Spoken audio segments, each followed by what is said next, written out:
Brexit. Muidugi räägitakse Brexitist palju, aga ta ikka kuidagi üllatab. Ma tahtsin täna televiisoris rääkida hoopis teistest asjadest, aga ujus pinnale üks krutski, mille peale enne keegi nagu tulnud ei ole. Kui inglased lähevad nüüd Euroopa Liidust minema, siis läheb minema ainus rahvas, kes räägib inglise keelt emakeelena. Aga mis keeles me siis nüüd rääkima hakkame, seepärast inglased võtavad oma keele siis ka kaasa või? No õnneks asi nii hull muidugi ei ole ja tegelikult siin aastaid tagasi üldse räägiti rohkem prantsuse keelt ja inglise keel jääb inglise keeleks, aga üks väike knifikene siin muidugi ikkagi on.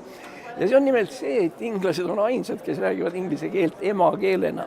Ehk teiste sõnadega, see on ainus rahvas, kes suudab inglise keele keelena säilitada. Nii et, no vot, selline asi ujus pinnale täna.